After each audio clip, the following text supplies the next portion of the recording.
Le coronavirus, une opportunité de développement personnel. En fait, si, vous allez comprendre, je vous explique tout cela immédiatement.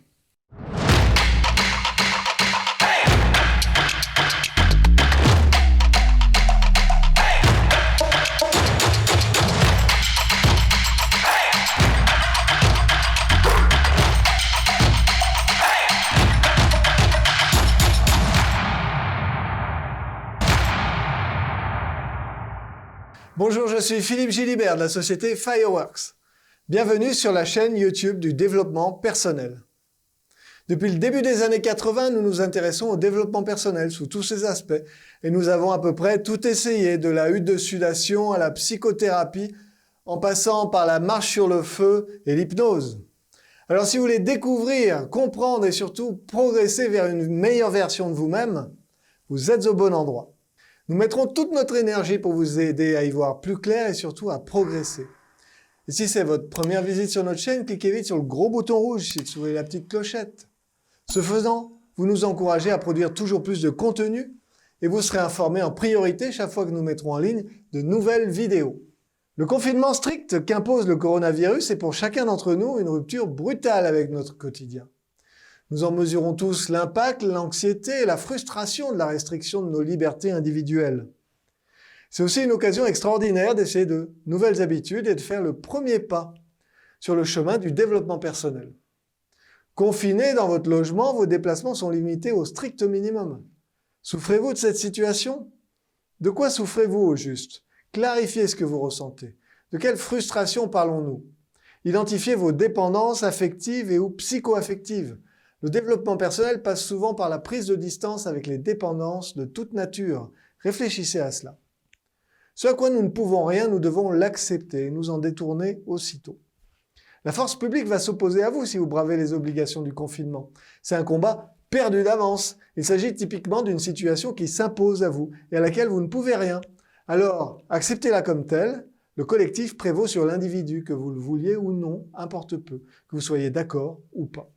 C'est le premier enseignement à tirer de cette expérience. Ce à quoi nous ne pouvons rien, nous devons l'accepter.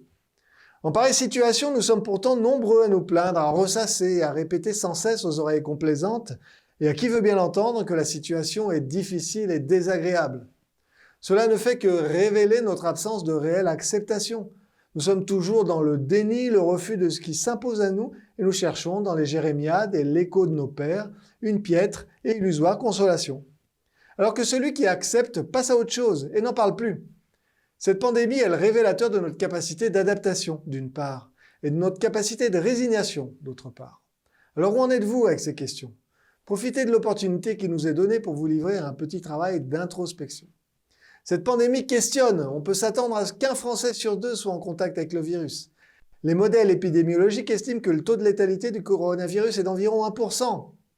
Cela représenterait potentiellement de 300 000 à 500 000 morts, ce qui n'est même pas certain.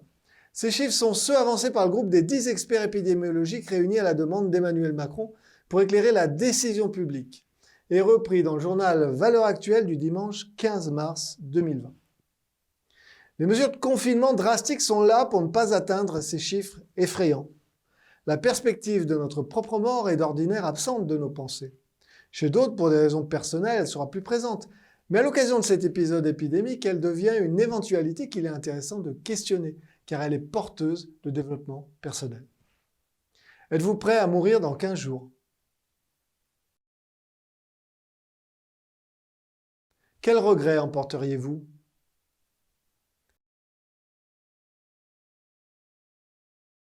Quelle joie? Quelle fierté?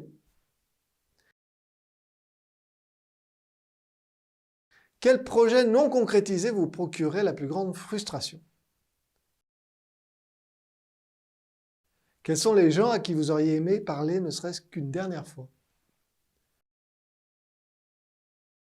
Qu'auriez-vous souhaité leur dire?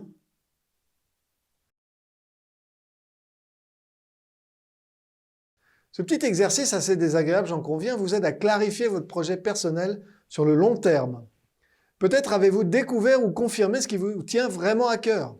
Écrire un livre, quitter quelqu'un, rencontrer quelqu'un, avoir un enfant, vivre à la campagne, changer de vie, etc. Il n'y a bien sûr ni bonne ni mauvaise réponse. Ce sont vos réponses à ces questions qui importent. Ce sont les seules valables. Réjouissez-vous car vous êtes toujours en bonne santé et en pleine possession de vos moyens. Vous êtes donc en situation d'inverser la situation et de transformer ce qui pourrait être de l'ordre du regret en opportunité de développement et d'épanouissement. Mieux, il vous appartient de le faire puisque vous avez maintenant probablement réalisé que ce serait un profond regret. Alors agissez. Agissez car vous devez le faire pour vous réaliser.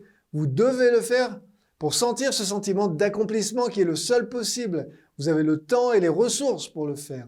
Faites le premier pas vers votre propre réalisation aujourd'hui.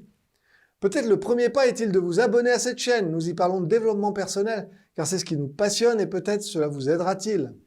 En ce qui me concerne, si vous me le demandez, mon souhait avant de mourir serait de vous transmettre ce que j'ai appris et compris en matière de développement personnel. Cette période de confinement impose, vous en conviendrez, sûrement une contrainte forte sur nos vies, nos ressources, notre liberté. C'est aussi une formidable occasion d'expérimenter de nouvelles choses. Nous disposons soudainement d'un temps libre abondant. Qu'allons-nous en faire? Plus de réseaux sociaux ou autre chose? Allons-nous en profiter pour commencer autre chose ou bien allons-nous juste continuer de faire ce que nous faisions avant, mais un peu plus fort et un peu plus longtemps? Manger, boire, fumer, procrastiner, etc. Transformez cette contrainte en opportunité, cela est toujours possible. Profitez de ce temps libre retrouvé pour réfléchir et agir dans le sens de votre développement personnel. Faites un premier pas vers votre nouvelle vie, allez marcher, faites du sport. Et dépêchez-vous car l'occasion d'une telle rupture avec le quotidien routinier et aliénant ne se présentera peut-être pas de sitôt. Alors agissez maintenant. Cette privation de liberté nous oblige à sortir de notre zone de confort. Elle crée une rupture obligée avec nos habitudes quotidiennes, elle nous perturbe dans nos routines et nos schémas de fonctionnement. C'est finalement une bonne chose. Il n'y a pas de développement possible en restant dans sa zone de confort. C'est à la frontière de sa propre zone de confort que commence le développement personnel. Vous êtes dans cette période de confinement à la frontière de votre zone de confort. Profitez-en pour essayer de nouvelles manières de faire, expérimenter de nouvelles choses, écrire, chanter, cuisiner, faire du sport, que sais-je encore. Quelle est l'idée que vous retenez de notre propos d'aujourd'hui? Répondez à cette question dans les commentaires de cette vidéo. En l'écrivant, vous faciliterez sa mémorisation et son appropriation. Ce que vous aurez écrit, vous vous en souviendrez. Laissez-nous aussi vos commentaires, vos questions, vos idées, vos réflexions. Nous y répondrons avec une très grande joie.